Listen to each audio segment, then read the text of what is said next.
Esse aqui é o passaporte palestino, mais especificamente o meu passaporte palestino. Então, como todo mundo parece ter virado especialista em Israel e Palestina nos últimos dias, eu decidi fazer esse vídeo para compartilhar com vocês como funciona para os palestinos entrarem, saírem e se locomoverem dentro de suas próprias terras no cenário atual. E isso que eu tô falando da Cisjordânia, não de Gaza. Então eu já quero começar esse vídeo falando que esse documento aqui é um privilégio, porque de fato vários palestinos que nasceram na Palestina e que atualmente têm o status de refugiados não têm o direito de retornar ou possuir esse documento.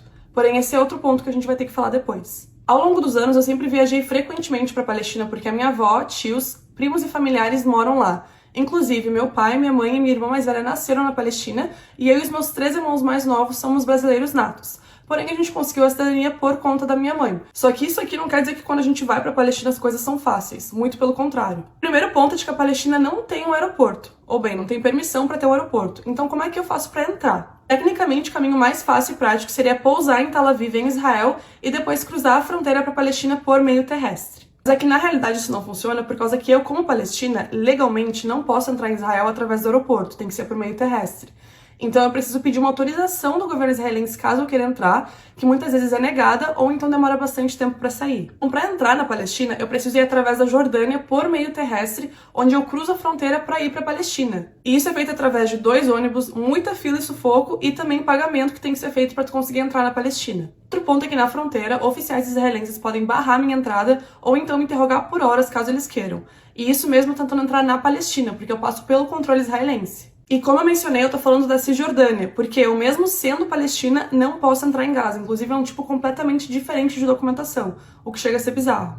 E observação, mesmo sendo cidadã brasileira, que legalmente não precisa de visto para entrar em Israel, eu não posso usar minha documentação brasileira porque a minha cidadania estrangeira não vale absolutamente nada caso eu tenha a Palestina. Eles controlam isso porque Israel tem um banco de dados para todos os palestinos, então essa situação toda em si já é um ato discriminatório. Inclusive, recentemente está tendo uma fase de testes para cidadãos americanos que também possuem a cidadania palestina para entrar em Israel através do aeroporto. Isso aconteceu porque os Estados Unidos pressionou e disse que todos os cidadãos americanos, mesmo com residência palestina, pudessem entrar livremente em Israel, assim como os israelenses. Isso está sendo testado há 2 meses, mas ainda não entrou em efeito completo. Aparentemente vai começar em novembro. Eu vejo muito nas redes sociais o pessoal falando de que assim que a situação entre Israel e Gaza terminar, a paz vai voltar a reinar. Só que para a paz voltar a reinar, ela deveria estar lá em primeiro lugar, e os palestinos não têm paz há décadas, só que muitos de vocês escolhem ignorar isso. No meu último vídeo eu expliquei um pouquinho do bloqueio em Gaza, porém os palestinos têm que lidar diariamente com a ocupação ilegal.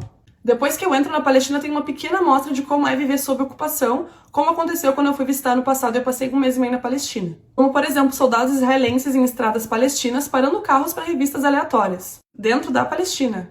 Ou então tem que passar por catracas de segurança e oficiais israelenses para entrar dentro de uma mesquita na cidade da minha mãe, Hebron, que sofreu também um ataque terrorista de um extremista colono judeu, dentro da Palestina. Por exemplo, não poder caminhar por certas ruas de Hebron porque tem assentamentos ilegais protegidos por soldados israelenses.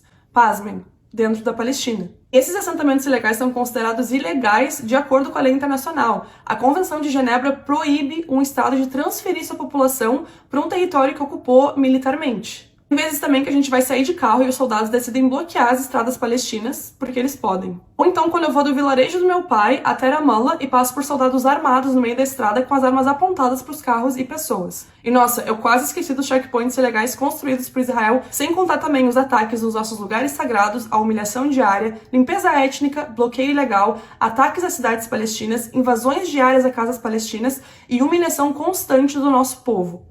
Essas práticas discriminatórias têm nome e se chama apartheid. Então, se a gente parar pra pensar, não tem como a paz voltar porque ela nunca começou e nem vai começar caso, por exemplo, as resoluções da ONU não sejam aplicadas. Como, por exemplo, o direito dos refugiados palestinos voltarem às suas terras, a ocupação se retirar e os assentamentos ilegais de colonos serem retirados de território palestino. Que a limpeza do povo palestino de suas próprias terras acabe e a gente tenha direitos humanos básicos que muitos palestinos nunca experimentaram. Então, como a Lina Sarsur falou, eu não posso ensinar vocês a ter empatia. Ou vocês têm com todas as pessoas, ou vocês não têm. A liberdade não pode ser algo dividido e seletivo, a paz não pode ser algo dividido e seletivo, e muito menos a dignidade humana algo seletivo e dividido.